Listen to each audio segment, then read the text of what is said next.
మహాగణపతిం మనసా స్మరామి మహాగణపతిం మనసా స్మరామి.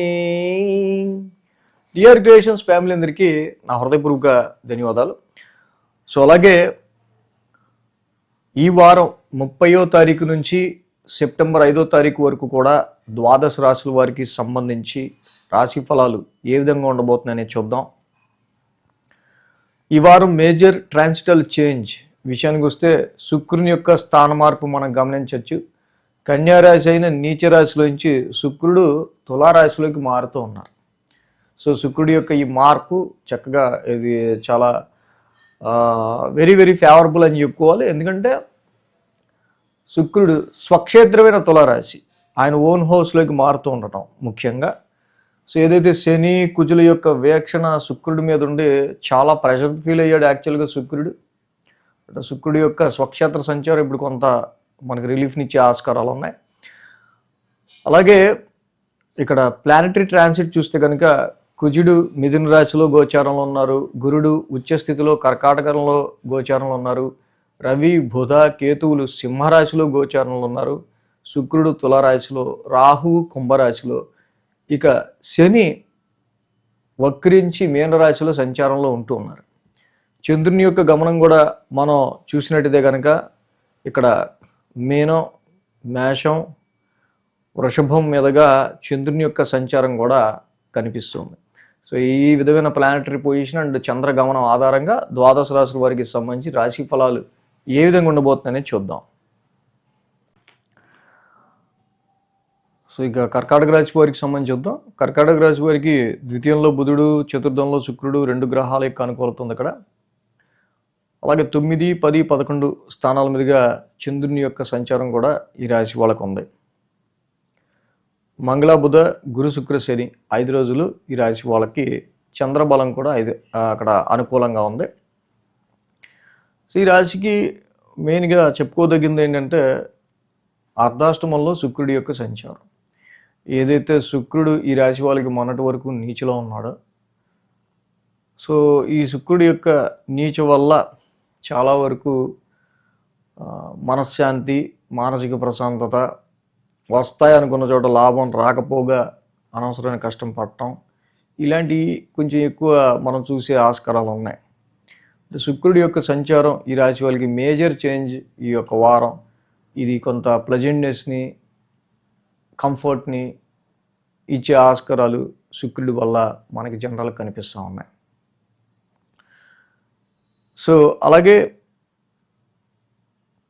9, 10, 11 స్థానాల మీదుగా చంద్రుని యొక్క సంచారం ఉంటాం. వారం ప్రారంభం భాగ్యస్థానం నుంచి 9th హౌస్ నుంచి చంద్రుని 9th హౌస్లో చంద్రుడు యోగించడు, అక్కడ ఉన్న శని రెట్రోగ్రెషన్లో ఆయన యోగించడు.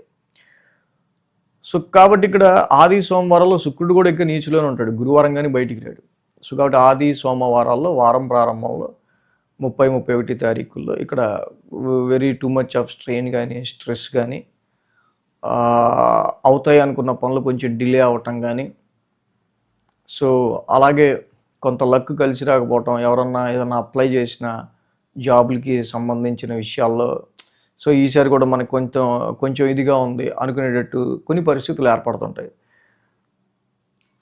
అలాగే మంగళ బుధవారాల్లో చూస్తే కనుక దశమ స్థానంలో చంద్రుని యొక్క సంచారం. ఇక్కడ దశమంలో చంద్రుడు యోగిస్తాడు, కానీ అదే రాశి కుజుడు వ్యయంలో ఉన్నాడు. మనం క్రిత వారం మాస ఫలితాలు కూడా చెప్పుకుని ఉంటాం. సో ఈ కుజుడి యొక్క వ్యయ స్థాన సంచారం వల్ల ప్రొఫెషన్లో కానీ ఇన్వెస్ట్మెంట్స్లో కానీ సంతానపరమైన విషయాల్లో కానీ చిన్నపాటి ఇబ్బందులు, కొన్ని ఖర్చులు అనేవి వచ్చి పడతా ఉంటాయి.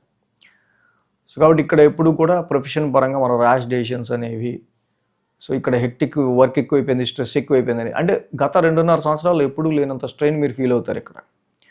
సో కాబట్టి దాని గురించి ర్యాష్ డెసిషన్స్ తీసుకోకూడదు without any offer or without any మీకు ఉద్యోగానికి సంబంధించిన సెక్యూరిటీ లేకుండా. సో కాబట్టి అలాంటి పరిస్థితులు ఉన్నాయి. సో కాబట్టి ఈ జస్ట్ మీరు ఓవర్కమ్ అవ్వాలంటే కేజింపావు కందులో ఒక రెడ్ క్లాత్ కుజుడికి దానం ఇచ్చుకోవడం మంచిది, సుబ్రహ్మణ్య స్వామి ఆరాధన చేయటం మంచిది. గురు శుక్ర శనివారాల్లో చూస్తే కనుక రాశికి లాభస్థానంలో చంద్రుని యొక్క సంచారం. లాభస్థానంలో చంద్రుడు యోగిస్తాడు, అదే రాశ్యాధిపతి శుక్రుడు కూడా చక్కగా చతుర్థంలో ఉన్నాడు. సో కాబట్టి ఇక్కడ వారాంతానికి గురు శుక్ర శనివారంలో కొంత పాజిటివ్ రిజల్ట్స్ ఈ రాశి వాళ్ళకి కనిపిస్తూ ఉన్నాయి. కొంతమందిని కలవటం కావచ్చు, కొంత హ్యాపీనెస్గా ప్లెజెంట్గా మీరు స్పెండ్ చేయడం కావచ్చు, ఆర్ ఇక్కడ మనకి చక్కగా వీటి విషయాల్లో కనిపిస్తూ ఉంది. అలాగే రవి యొక్క సంచారం కూడా కొంచెం ఇబ్బందికరంగా ఉంది. రవి కేతువులు ఇద్దరు కొంత ధనస్థానంలో, వాక్ స్థానంలో, ఫైనాన్షియల్ హౌస్లో ఉండటం వల్ల ఫ్యామిలీ రీత్యా కావచ్చు, ఫైనాన్షియల్గా కావచ్చు, కొంత ఎఫెక్ట్ అనేది మనకి ఎక్కువ, ఫైనాన్షియల్ డ్రైనెస్ అనేది మనకి ఎక్కువ కనిపిస్తూ ఉంది. సో తీసుకునే నిర్ణయాలు ఫైనాన్షియల్గా చాలా జాగ్రత్తగా తీసుకోవాల్సిన అవసరం కర్కాటక రాశి వారికి కనిపిస్తూ ఉంది. అంటే రవికి కూడా వాక్ స్థానంలో ఉన్నాడు, ద్వితీయ స్థానంలో జపా కుసుమ సంకాసం. రవి నవగ్రహ శాంతి మంత్రం కూడా చదువుకుంటే ఈ రాశి వాళ్ళకి ఇంకా మంచి రిజల్ట్స్ అనేవి ఉంటాయి. ఈ వీడియో కనుక మీకు నచ్చినట్లయితే లైక్ చేయండి, షేర్ చేయండి. మరిన్ని అప్డేట్స్ కోసం సబ్స్క్రైబ్ చేయడం మాత్రం మర్చిపోకండి.